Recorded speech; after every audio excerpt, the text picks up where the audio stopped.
Hey everybody, welcome to Deeper Dive. Jimmy Kell back again. Good Uh, morning. yeah, you look actually the shirt looks great. I was gonna say you're wearing a Filipino style shirt. There's a shirt here called a barong, which is like a kind of a famous dress shirt, and that looks similar to that.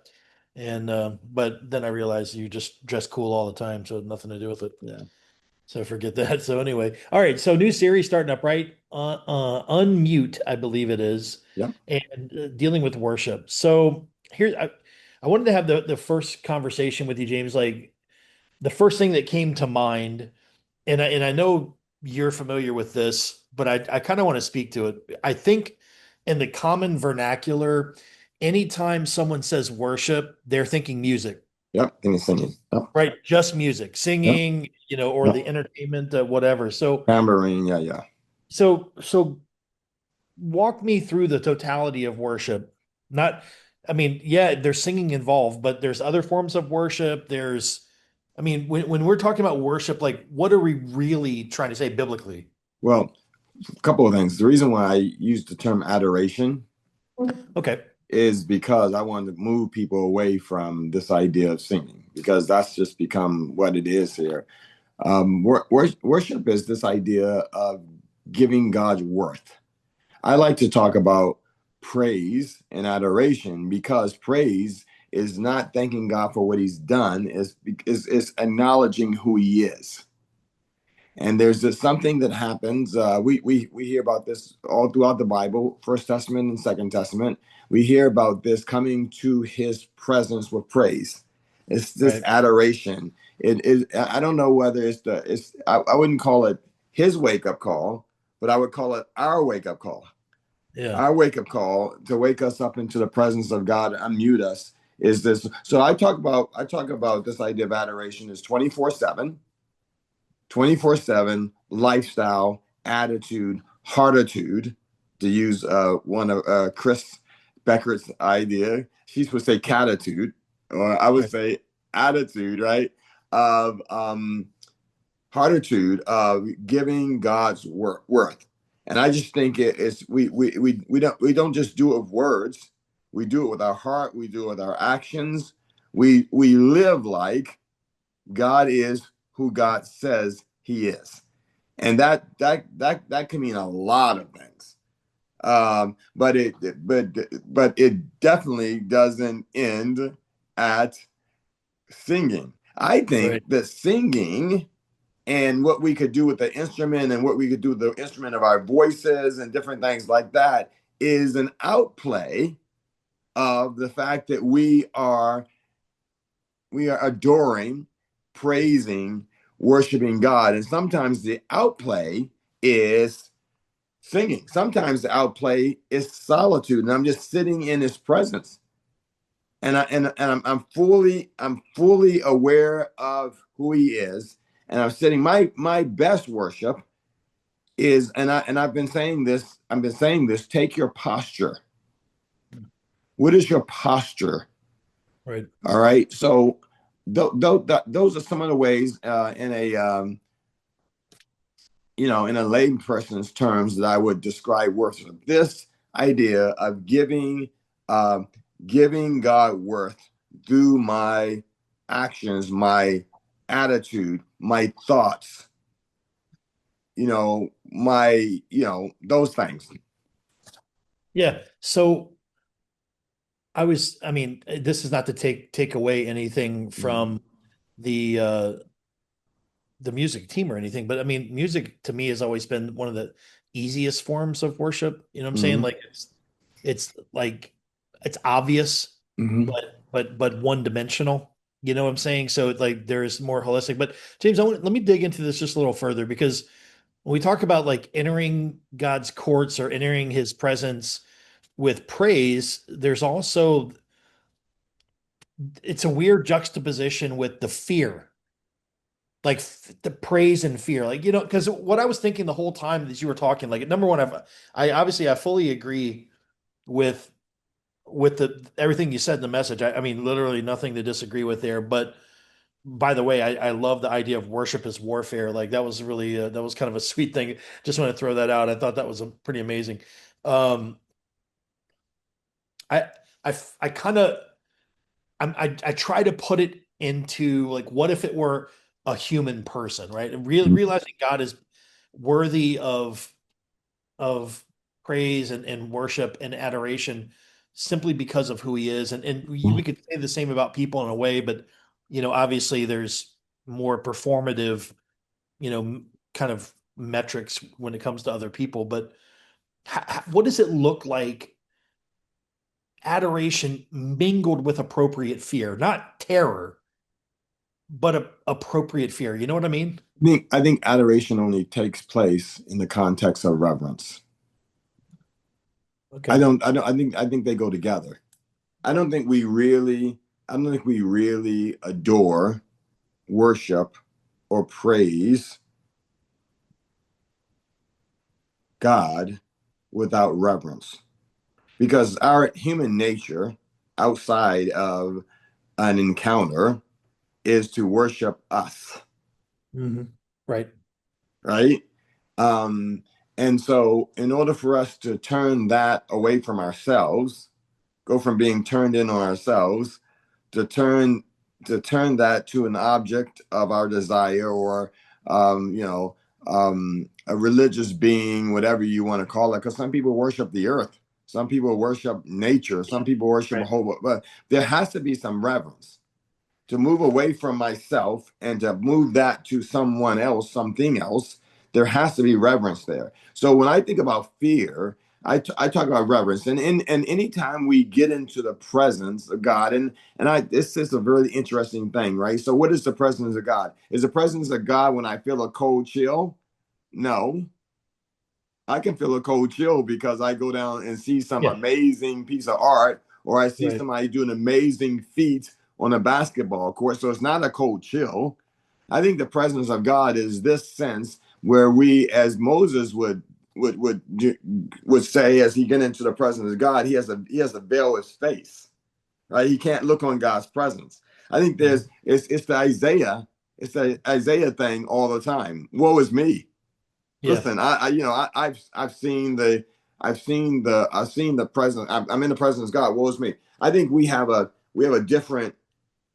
I mean, you could use dispensation just to make some people mad. I That think makes after me. the curtain tears from the top all the way to the bottom, we have Yeah. a different way through the sacrifice of Christ that we can go into the presence of God. But I just say that to go into the presence of God and to worship and to adore and to praise Him, there has to be reverence. I mean, because if we do it flippantly, from my perspective, if we do it flippantly, if we have a "what a friend we have in Jesus" experience, and this is going to make some people mad, and I'm all right with it, then I believe that we're not really worshiping. What we're doing is taking God and making God in our image.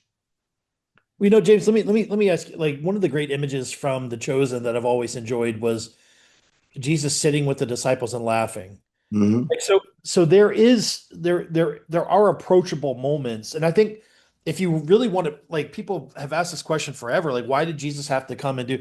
Could God have done it another way? Of course, he could have done anything any way he wanted, but and in some ways, I feel like Jesus bridges somewhat of the gap to us, letting us know that not only is God to be reverenced, but he's also approachable. Yeah, but here's the deal: But in not in those not in the not flippantly per se, but approachable. in those scenes, they're not worshiping Jesus. In those Right, scenes, they're having a relationship, and relationship right, is part of it. But right, I would say to you, they are more worshiping Him when they are on the boat and He calms the storm, and they right, look and say, "Who in the right, whatever is who is this that even the storms and the right. winds and the waves obey Him?" Yeah, I I get think that. I think that they're more in the attitude of worship then, because I've been even as I've kind of tried to refocus on this for the last couple of weeks, there comes a part that I can't even describe a time. There comes a point that I can't even describe and give Him worth. There comes a point where I'm just silent because everything I say doesn't even come close. Yeah, yeah, and I I do. just sit in There's awe. silence. Yeah, there's Yeah, just there, oh, but and you're strong. wonder. Yeah, I see. Because I was making some notes as I'm prone to do, and I kept looking at the First Testament and how God approached people. Now he started off in the garden, and that story starts off by showing God as walking with, Amazing. in the presence of, but barriers are created, right? God breaks, is continually breaking through barriers, but more barriers are erected along the way. But every time God approaches people, there's more fear than there is anything else. Like if you were to put some kind of percentages on it, I mean, it's 75, 80% fear. Now there's wonderment, there's awe, there's thankfulness at times when God does come through and rescue them. There's anger at times when God doesn't, act fast enough. But then I look at those metrics begin to change when Jesus comes on the scene, and he kind of takes it back to that garden feel. I want to walk amongst you. But I love what you said, that he's building relationship, but there's also the moments of worship when they're reminded of exactly who this is, right? And I think if we parlay that into like what a modern relationship looks like, I find that oddly satisfying to be allowed to have the moments of relationship, but also the moments where you just can't speak because you recognize the magnificence, you recognize the sovereignty, you recognize the magnitude, if you will, of who God truly is. And I think those are I guess I'm saying all that to say, when you started the message off by talking about prayer, don't let it begin with asking. Like that's not the way. Those moments, if you can silence yourself and stop asking God things, it's possible that you'll have those moments of grandeur when you'll say, wow, who is this that I'm able to, how, I'm undone. I'm a man of unclean lips. You know what I mean? We have to, and the problem is that the whole evangelical experience has been about somehow making God into our image, not on purpose, but I'm in a relationship. He's my friend, he's my buddy. We Yeah. make him like us. The the the antidote to that is what I call the best of both worlds: Mhm. relationship and reverence laid side by side, understanding that God wants to have a relationship with us, and he even wants it to be personal. But understand who he is. I'll take it like this. When we were growing up, the elders were the elders. Right. And every now and then I would get a little bit too familiar. I remember one day I had a teacher, and he was a teacher, and he was a nice guy, really nice guy.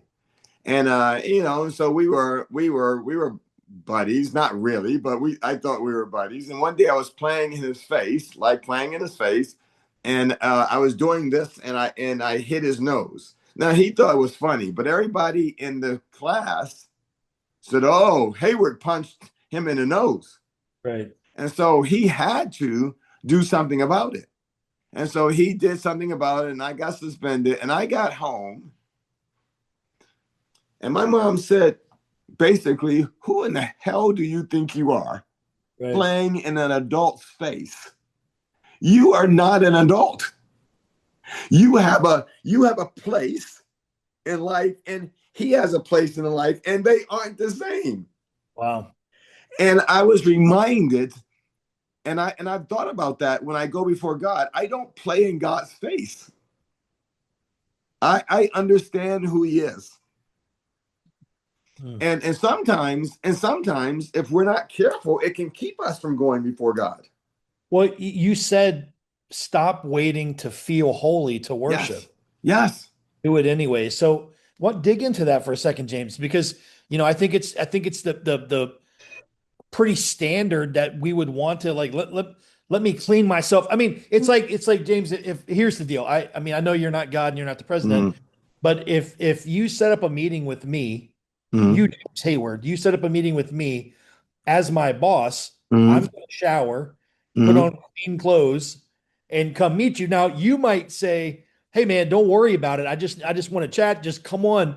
But my instinct would be like, "Nah, man, hold on. You know what I mean? See, let me get myself right first." So, And we were taught that's part of reverence. yeah, There are people who and can't respect. stand the way we dress. Yeah, They can't stand the way I dress because they were taught that reverence is about what you have on. Can yeah, I change that around and say that reverence is not about the outside, although there's a respect part of the outside, but right. reverence is about the inside. And if we would flip that around and we would say, I'm going to revere God in here. So and so this leads us back to the question you came to. So how do I revere God here? Most of the time, I want to clean myself up. Right. I would suggest instead of cleaning ourselves up, that we come transparent and naked before God, holding nothing back, having nothing unseen. No part of our life is not exposed to God. And when we come in that way, we never come in a position of worthiness anyway.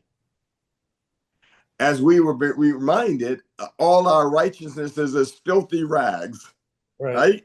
So we can't clean ourselves up anyway. But what we can do is we can come before God in a vulnerable, transparent way and allow God to do what he does best. Now, let's flip this again and let's go to David. So David dances naked before God. And so basically he is saying, I'm not going to bring God any worship or praise that isn't my all. And I don't care what anybody thinks. Mhm.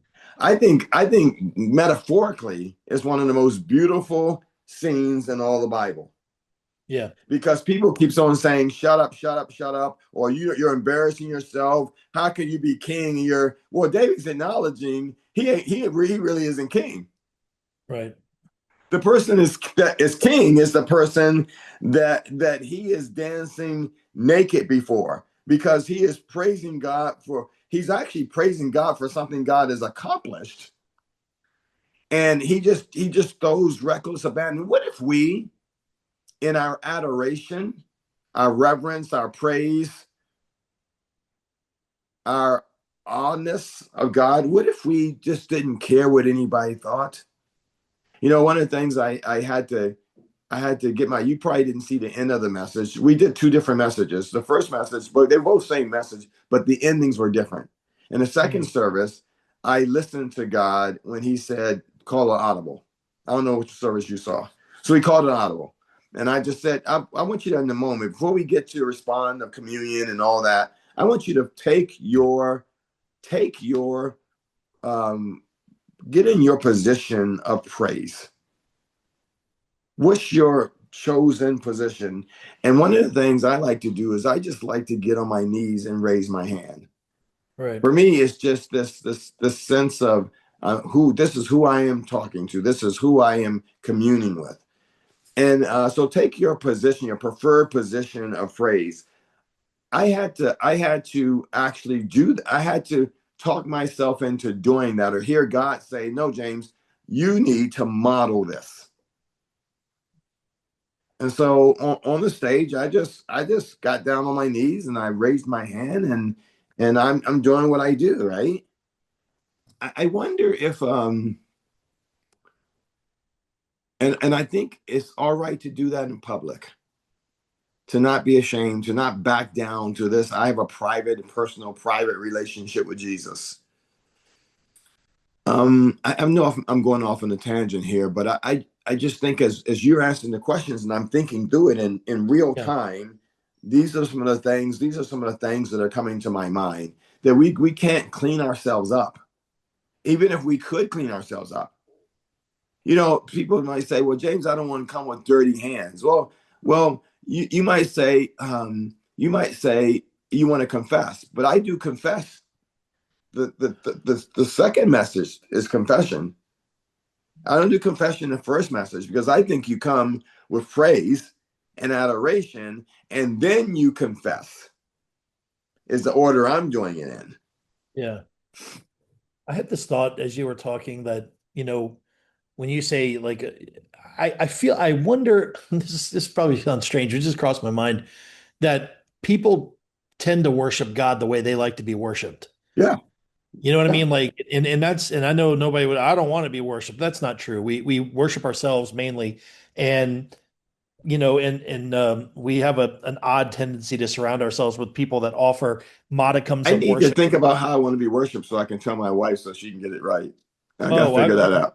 yeah, yeah. I mean, I know you've got hers mastered, so that's good news. Yeah, She, well, she's a lot. guys got Yeah, to be smart. yeah, of course. Got no choice. But I think sometimes like, we tend to offer God the same worship that we desire for ourselves, and it falls short Dig that because out for me. it's, Dig that out for me a little bit.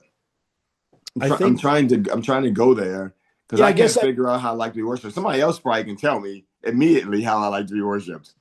well, if you really search yourself, then you realize like what tickles you when people say and do things around you that it tickles your heart, but you would never say anything about Mm-hmm. it. But it's like that's just what we like, and we tend to approach God that way. I feel like as I thought this through, I realized that I don't like to be fawned over out like a lot. I like to be quietly appreciated, and I like to be thought held in high esteem and thought well of but not overtly. Like I don't like to hear it, but I like to know that you think it. Mm-hmm. That sounds funny. I'm sure everybody listening is like, well, who doesn't like that? Why some people like to be gushed over, but what I'm saying is I have realized sitting here that that's the way I approach God also. Mm-hmm. I don't say a lot of affirmations, which you actually speak about, like saying things to God, right? Like verbalizing things. I find myself not doing that because I don't like it. Mm-hmm. And Well, so I go ahead. it's strange that I'm just saying it's interesting that I tend to ascribe worship to God the way that I would be worshiped if I were God. You know what I mean? And And sometimes in my heart I am.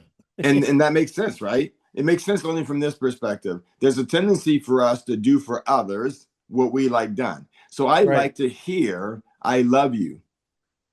All right. So I want to say I love you, but that's not the way Rose wants it. She wants it shown. Well, Actions speak I louder do. than words. I don't need Yeah. any actions. I just need you to say it. And some of this just goes back to what we grew up on and what we did have or we didn't have. And so there's Yeah. a tendency for us to do for others as a gift what we would want as a gift. So that I get Yeah. it now. So, but I want to complete that thought by Mm-hmm. saying, I think that I need to, as I'm thinking it through, I need to step out of my personal Mm-hmm. worship zone and give to God what he deserves. And sometimes, and I actually started thinking about it. I wrote this down too. I'm like, I wonder if I've allowed my shortcomings of the way that I worship to miss some realignment that you talked about. Because sometimes saying things and affirming things about God and who he is and what he is not what he's done per se, but just who he is, his character tends to helps with the realignment. But because I don't like that, I don't naturally do it. You know what I mean? But I think I need to start like I need to integrate that into worship. So I don't know that there's a formula for worship, but if there was, do you think you could just, I mean, just off the top of your head, I mean, affirming like make some people I guess maybe list the attributes of God. They talk about, they pray through the attributes of God, or they speak those things, or like, I don't know, James. I'm just kind of, it's I not for like me they're for wrong, me but I it's don't. it's all about to me it's all about approach. And I think there's something that happens. Let's take the first testament, right? The first testament, when the priest, the high priest, or would go in to make atonement, he had to get himself ready, right? He had a bell that they put on his legs just in case he got struck dead. He had vestments and all this kind of. I don't know the priesthood and the rules, or the things as well as I should. I probably should read up on some of those. Well, And yeah, go ahead. And some of that was external, right? yeah. And so what I'm saying is internally, how do I come ready? The default has been, well, I got to make myself holy. I I just got to want to make sure I'm forgiven, cleansed. Go let me ahead. interject this. I think that God had them do that because they wouldn't do the internal part. Yes. Okay. So he made them jump through a million hoops on the outside and weigh them Mm-hmm. down with all these vestments. And I do believe with all my heart that God was waiting on somebody to cry out and say, "Is this really what it's about? Mm-hmm. Do we really have to wear the Urim and Thummim? Do I really have to put on 5 layers of wool vestment? Do I really have is this really what it's about for God to say, no, that's not what I wanted at all? And I think it's funny. So I think what you're saying is absolutely correct. It's like we love to make it about the outside, but God's like, I just want the inside part to be in alignment with me, to seek me as you preached before, completely with all of your heart, seek me. And it goes back to this thing, I don't want your sacrifices. Yeah. A contrite heart, a surrendered spirit is your worship, Which, by right? the way, if you're at church on July 5th, you'll be hearing that coming from the kid here. I think that's what we agreed on July 5th. Okay. Yeah. Yeah, but that's exactly what I'll be speaking on is keep your sacrifices. Yeah. And it's this idea that he doesn't want our sacrifice, he wants us. Yeah. We are our sacrifice. We are our worship. We are, and don't get me wrong when I say that. I'm not saying that I am the worship of God, but I'm saying that He wants Well, because he me, has everything else already. yeah, He wants me, the one that He created to love Him and serve Him forever. He wants me to step into that, not when I get to heaven, but to step in that now, to walk in that now. And there's so many distractions and there's so many good things and there's so many whatever that I can get up in the morning and not even take the time to acknowledge the person that gave me the breath to get up in the first place. Right. Yeah, Crazy. I think it's interesting because, I mean, not that nobody will remember this when I get there in July anyway, but I think from my thoughts and my studies and just the considering all of this, we feel so good about giving God something that he already has. You know what I mean? And it's like, hey, it's like God loans us $100 bill, and then when we hand it back to him, like, pretty good guy, right? Like, I mean, it was mine anyway, dude. Like, it's not you're Well, not what can we really give them? the only thing that he doesn't possess, which is free will worship. Yeah. I mean, Lord, that's I the give you my heart. I give you my soul. but I live for that's you alone. that's the thing. I mean, he doesn't force that. Everything else literally is, and so are we. And when you look at it in the greater scheme of things, but the one thing that it seems like to me that God has restricted from himself is free will worship, free will association, free will relationship. And that's why God seems to treasure it because it's the one thing that he refuses to take by force. Oh, But the people, coming up to him and saying, yeah, in our private lives, we don't care about you, but look, I'm going to slaughter these bulls for you. And God's like, they're my bulls anyway. mhm. You're not giving me anything that I don't already have. And so keep it. If it makes you feel good, keep it.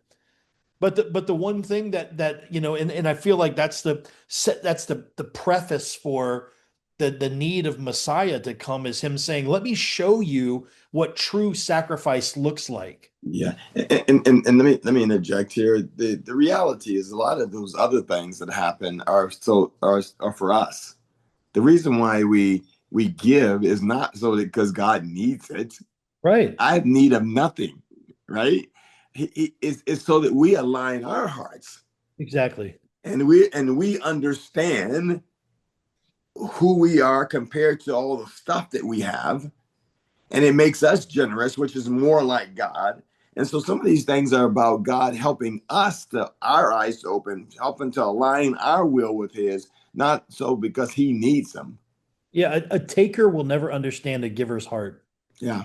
They just never will. And Yeah. A so, person that is primarily a taker yeah, they'll never by understand it nature will not understand the giver's heart. because it doesn't Good. make any sense. And so that's why you have to learn to align yourself. And God is a giving God. So consequently, he he does demand giving, but only in as much as that it will transform us into his likeness, which is to our greater benefit in the at the end of the place. But it reminds me of kind of like when you that you began the message and just saying like, look, man, don't start prayer with ask.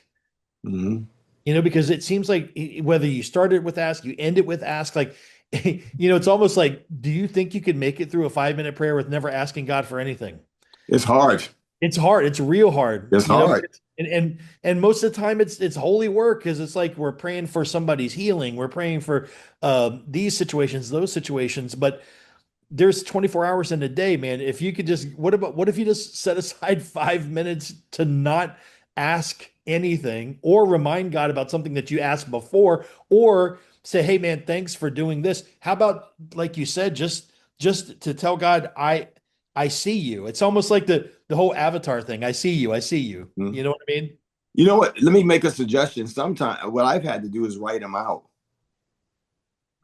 Oh, I feel I'm, you. I'm so I'm so default on 1 second of praise, intercession, confession, Yeah. whatever.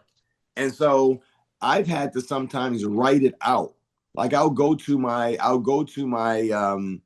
my phone and I will write it out and then I will read it and pray it. Hey, James, didn't you said you finished up the service by saying this wasn't on the screen, but God brought it to my mind. Yeah. That's that's the writing out Yes. the things like that. So what brought that to your mind incidentally? I mean, what caused you to think that? Which one? Which I thing? mean, The end? the no, the writing down God memories and like doing what you Um, did on your phone. because here's the deal. The deal is I am so prone to I'm so prone to thank God for what He's done. It's almost hard. And not almost. It is hard because even when I say I'm gonna praise Him, I'll start saying, God, you are worthy. You are holy.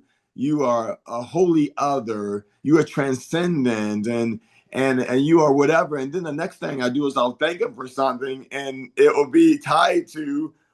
I'll say something. It'll be tied to Thanksgiving, and Yeah. I'll say to myself, you can't even stay 5 minutes because my mind is it's almost like I used to say this. You could take my car back in the day. You could take my car and you could put it in the gear and it'd go right to Popeyes.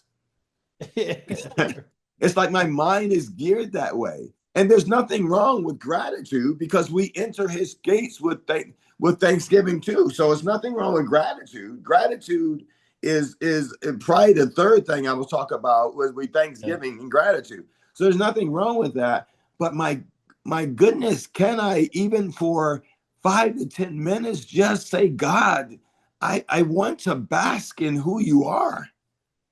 Yeah. I actually I know exactly what that's what that's like. And my thing is I have this tendency, and this is something I've been trying.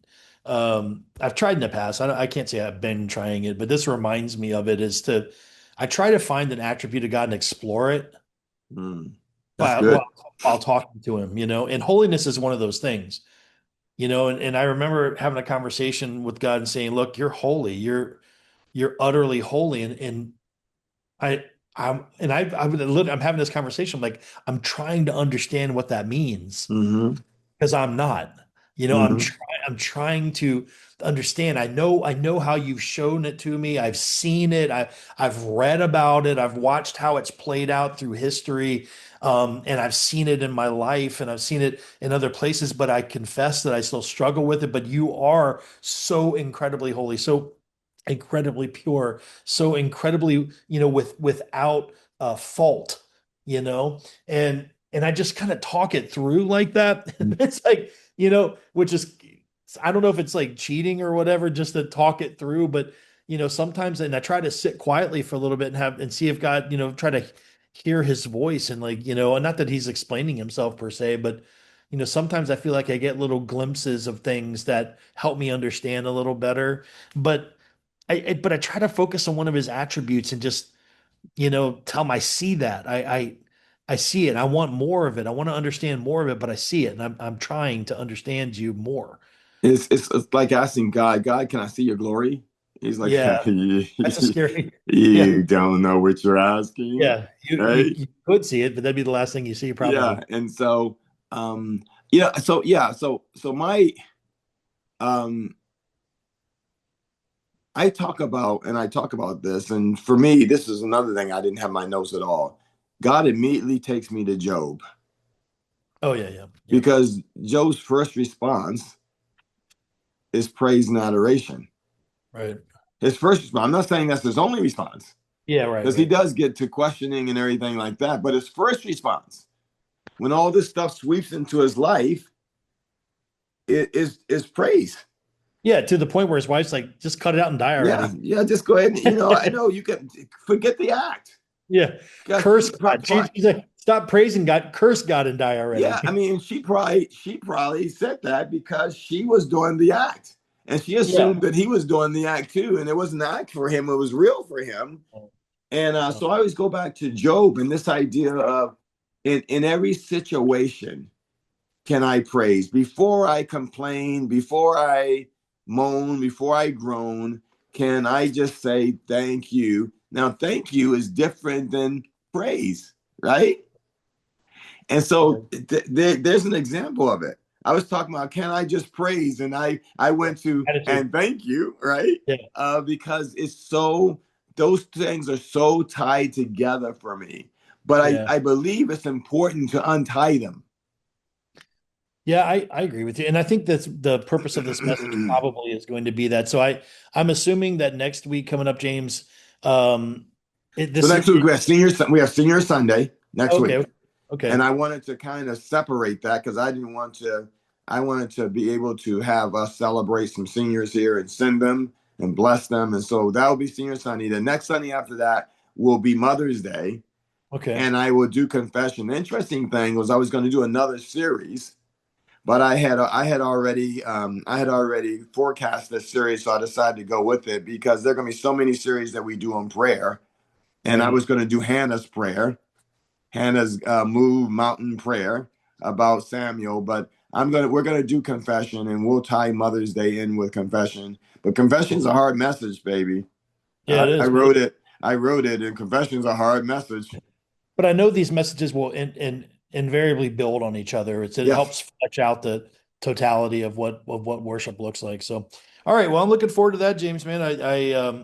So you have Julia next week. She's going to be preaching, and so Julia. you'll have That's good. Julia, your buddy in Old Testament Yeah, I fame. haven't talked to her in a while, so that'd be really nice to hear from her and talk to her again. So, all right, folks, we'll be back with Julia next week. So, wish James luck, and we appreciate you watching. And I'm hoping that people stick around for this one, and really we can get some. It's a good conversation starter, I think. And then to tell people we have a lot of new people at the church, and so we're going to be talking to people about it. But if you see people, say to them, catch a look, catch a Mhm. look. Nice. It's back on Facebook, so they can just go right to Facebook and get it Yep. there, Good. and or they can go right to the app. Awesome. All right, folks. Thanks for watching. We love you and we appreciate you. We will see you when we see you. Bye bye.